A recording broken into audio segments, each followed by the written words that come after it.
Revue de presse, la critique frissonne devant ce sensationnel 6e volet des aventures de Ethan Hunt, porté par les cascades ahurissantes de son interprète. De quoi conférer à l'acteur de 56 ans un air de héros mythologique à la James Bond version Roger Moore. C'est l'un des événements cinéma de l'été. Ethan Hunt et son équipe de l'IMF sont de retour dans Mission Impossible, Fallout. Après avoir multiplié les courses-poursuites à Londres, Vienne ou Dubaï, l'espion incarné par Tom Cruise investit les rues de Paris. Derrière la caméra, on retrouve Christopher McQuarrie, réalisateur de Rogue Nation, 2015, le précédent volet de la saga. Dans ce 6e épisode, Hunt et quelques fidèles compagnons se retrouvent engagés dans une course contre la montre, après le terrible échec d'une mission. Ils croiseront sur leur chemin une brute incarnée par Henry Cavill, un anarchiste ultra dangereux, Sean Harris, et la mystérieuse espionne Lisa Foss, Rebecca Ferguson. Accrochez votre ceinture, on fonce à 100 à l'heure. McQuarrie a filmé dans l'urgence et à toute vitesse, comme il l'a confessé au Figaro. La presse est formelle, mission accomplie pour ce cinéaste ambitieux et un Tom Cruise époustouflant. Mission Impossible, Fallout est tourbillonnant d'action, bourré de rebondissements, drôle et palpitant, d'après notre chroniqueur Olivier Delcroix. Selon Geoffrey Crété d'Écran Large, on assiste à une aventure jubilatoire, spectaculaire et ultra nerveuse, qui laisse toutefois de la place à un peu de tendresse et d'amertume. Chez avoiralire.com, il pleut des louanges. Son journaliste n'hésite pas à qualifier Fallout de chef-d'œuvre.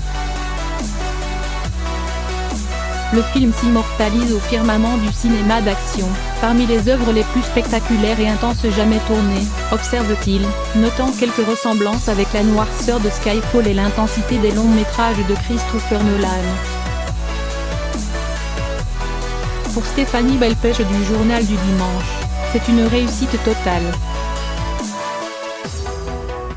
On ne s'ennuie pas d'après la chroniqueuse. Le film s'impose comme une histoire d'espionnage dont l'action ne se relâche quasiment jamais pendant 2h30, ajoute-t-elle. À la rédaction de Closer, on applaudit volontiers ce grand spectacle, même si on note un démarrage un peu mou.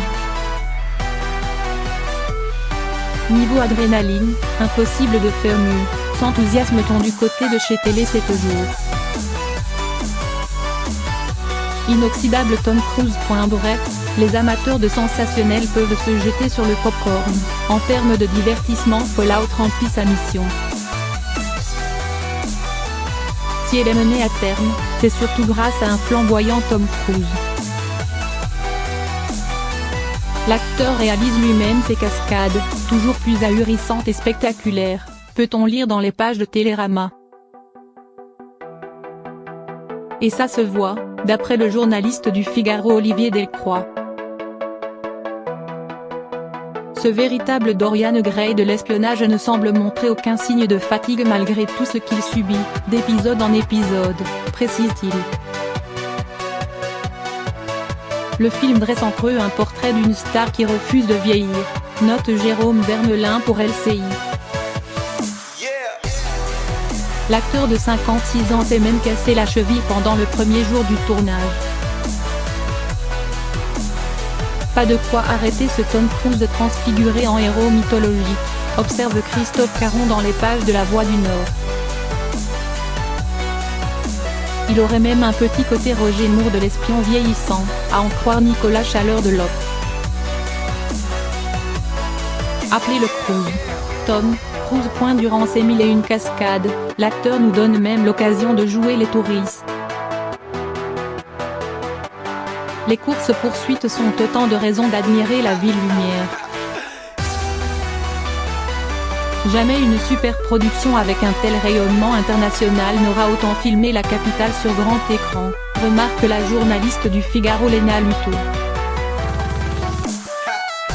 La capitale est superbe, surenchérit Florence Romand en public. En un mot, ce cocktail de cascade dantesque et de violence parfaitement inoffensive fait sûrement de Fallout l'un des meilleurs volets de la saga Mission Impossible. C'est en tout cas l'avis du Parisien. La réussite de ce 6e film, plus galvanisant que les autres selon La Voix du Nord, tient au fait qu'il reprend les meilleurs éléments des épisodes précédents, note Sylvestre Picard, critique chez Première.